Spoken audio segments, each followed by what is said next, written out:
সুন্দর পৃথিবী ছেড়ে চলে যেতে চাই না এ মন, তবু চলে যেতে হয়। ঠিক না? মনটা চাই না চলে যেতে, তারপরও আল্লাহ রাব্বুল আলামিনের হুকুম আমাকে যাইতে হবে। আল্লাহ রাব্বুল আলামিনের হুকুম আমাকে প্রত্যাবর্তন করতেই হবে। দুনিয়ার কোন শক্তি পরাশক্তি আমাকে ফিরিয়ে রাখতে পারবে না। এই জন্য তো আমাদের মন থেকে উদার করে আমাদের মন চায় দুনিয়া আমি ত্যাগ করব না। কিন্তু যারা মুমিন, যখন আজরাইল ফেরেশতা তার সামনে এসে যায়, যখন তাকে বলা হয় হে আল্লাহর বন্ধু, তোমার ডাক এসে গেছে, আল্লাহ রাব্বুল আলামিন তোমার কাছে রাখতে চায়, তোমার ডাক এসেছে, তোমার মেহমানদারি করাবে, চলো আমার সাথে। তখন মুমিন বান্দা বলে ঠিক আছে, আমি এই জঘন্যতম এই দুনিয়ায় আমি আর এক মুহূর্তেও থাকতে চাই না, কারণ যেই আল্লাহ রাব্বুল আলামিন আমাকে সৃষ্টি করেছে আমি ওই আল্লাহ রাব্বুল আলামিনের সান্নিধ্য যেতে চাই। সুবহানাল্লাহ জোরে কোন। আর যে নাফরমান সে কি বলে?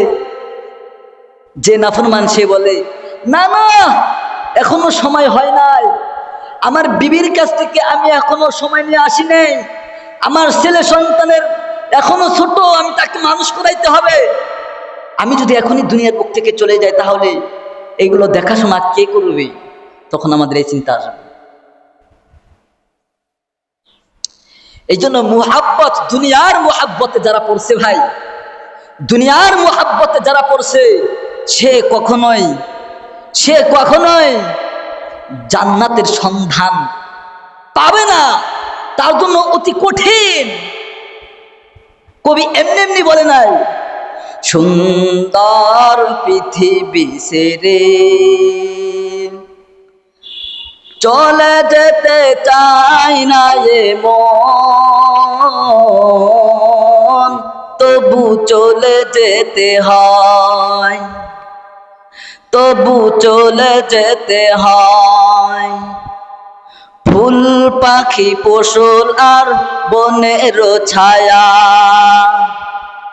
জোছনার আলোতে আহা কি মায়া।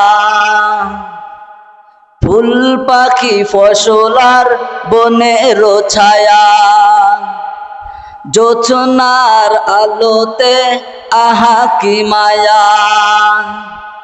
আমারি মন ছুঁয়ে যায়, জাগে কত বাসনা, রাঙাবো এ জীবন রঙের মেলা, রাঙাবো এ জীবন রঙের মেলা, রাঙানো শেষ না হতে চায়।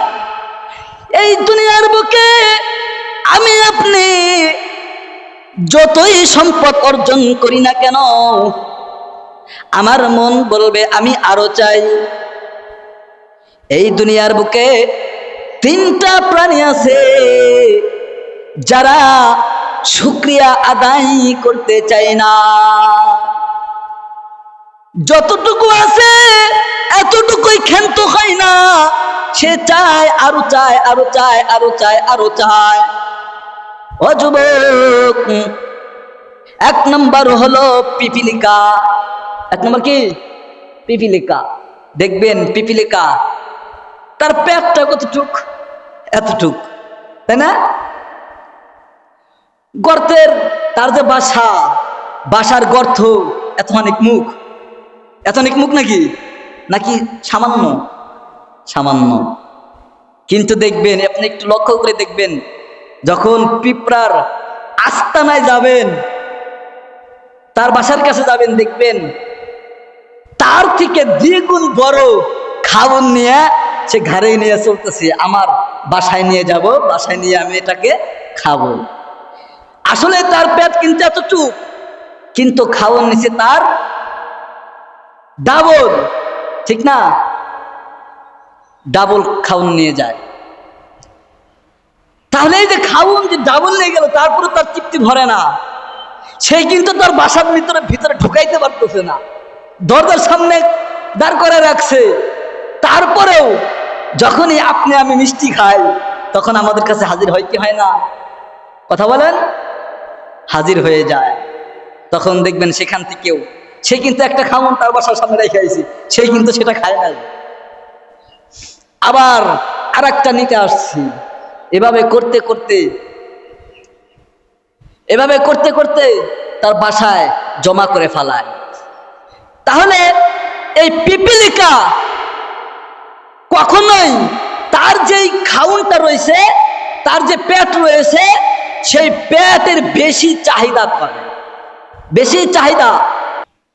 আল্লাহ রাব্বুল আলামিন এই পিপিলিকা সম্পর্কেও আল্লাহ রাব্বুল আলামিন এই কোরআনের মধ্যে সূরা নাযিল করে দিয়েছেন। এর বড় অনেক লম্বা ঘটনা, এ সম্পর্কে আলোচনা করলে সময় কুলাবে না।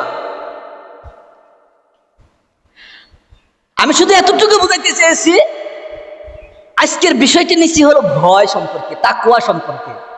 এই তাকওয়া সম্পর্কে বোঝাতে গিয়ে আমি কিছু এক্সাম্পল আপনাদের সামনে তুলে ধরতেছি। তাহলে 1 নম্বর হলো পিপিলিকা, 2 নম্বর হলো কুকুর। কি কুকুর? কুকুর এটা এমন মাথার মোড়া, ওরে দিনে দিলেও খাইব, রাত্রে দিলেও খাইব, ঠিক না? দিনে দিলেও খাইব, রাত্রে দিলেও খাইব, পায়খানা দিলেও খাইব, ভালো খাবার দিলেও খাইব। ভালো খাবার খাওয়ার পরও সে কিন্তু ক্ষান্ত থাকে না। যখনই আমি আপনি যখন আমাদের ময়লাটা পরিষ্কার করে ফেলি, তখন সেখানে কিন্তু সে উপস্থিত হয়ে যায়। তাহলে তার আল্লাহ রাব্বুল আলামিন তাকে যে রিজিক দিছে, এই রিজিকে সে সন্তুষ্টি না, সে আরো চায়, না আমার এই ভালো খাওয়ানো হইতেছে না, আমার আরো দরকার। আর একটা জাতি, সেটা হলো মানুষ। কি? মানুষ। আমি আপনি একটা বিল্ডিং করছি একতলা, মন চাইবে আমার একতলায় হচ্ছে না, আমার আরো 2 তলা দরকার। 2 তলা বানাইছেন, তারপরও আপনার মন ভরবে না, খালি মন চাইবে না আরো যদি 5 তলা হইতো আমার বাড়ি। আপনি বেতনের চাকরি করেন 5,000 টাকা, না সভাপতি সাহেব রে কই গেছে, বেতন বাড়াইতে হইব, তাহলে একটু মানে নিজের মতো করে চলা যাইব। যখনই বেতন বাড়ায় তখনই আবার মন চায়, না রে এটি হইতেছে না, আরো দরকার। হয় কি হয় না? হয়। তাহলে মানুষের চাহিদা কখনোই শেষ হয় না। মানুষ যদি একটা জিনিসের চাহিদা করে, সে তার থেকে আরো দ্বিগুণ চায়। আমাদের দেশের এমনও মা বোন আছে না, আল্লাহর নিয়ামত স্বামীকে গ্রহণ করার পর স্বামী যতটুকু পারে তার হক আদায় করার চেষ্টা করে, হক আদায় করার পরও 10 বছর বিদেশ করার পরও তার মনে শান্তি নাই।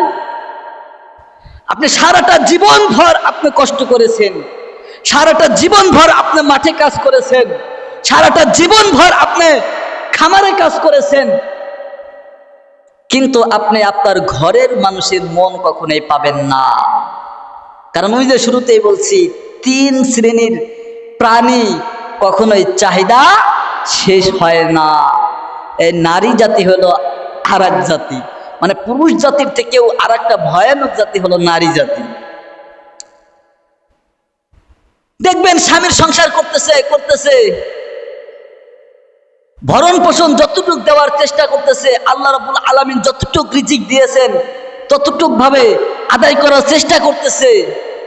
এক সময় হঠাৎ করে বলবে, তোমার সাথে সংসার করে আমার জীবনটাই শেষ, তোমার সাথে সংসার করে আমি কিছুই পাই নাই। আমি যদি অমুকের সাথে, ওই যে অমুকের সাথে আমার বিবাহ ঠিক হয়েছিল, তার সাথে যদি বিবাহ বসতাম, তাহলে এই জীবনে আমি অনেক কিছু পাইতাম। বলে কি বলে না? বলে। এটা কিন্তু বাস্তব, এটা কিন্তু মন গড়া কথা বলতেছি না, এটা কিন্তু বাস্তব জীবনে যা হয় সেটাই বলতেছি। তাহলে এই যে অস্বীকারী, অকৃতজ্ঞকারী, আল্লাহ রাব্বুল আলামিন তার চাহিদা এমন দিয়েছেন, আমাকে বেশি চাহিদা দিয়েও কিন্তু আমাকে আল্লাহ পরীক্ষা করতেছেন, কিন্তু এটা আমরা বুঝি না। যদি আমরা বুঝতাম তাহলে আমরা যতটুকু আল্লাহ রাব্বুল আলামিন আমাদেরকে রিজিক দিয়েছেন ততটুকুর মধ্যে আমরা সীমাবদ্ধ থাকতাম, আমরা শুকরিয়া আদায় করতাম। প্রিয় ভাইরা আমার, এই ঘটনাটা বলার কারণ হলো এই,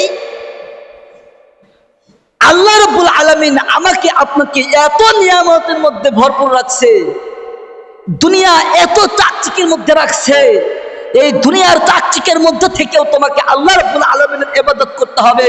শুধু ইবাদত নয়, যদি তুমি এই দুনিয়ার মধ্যে যদি তুমি পুরস্কার পেতে চাও, তাহলে বান্দা তোমাকে তাকওয়াবান হতে হবে। কি হতে হবে?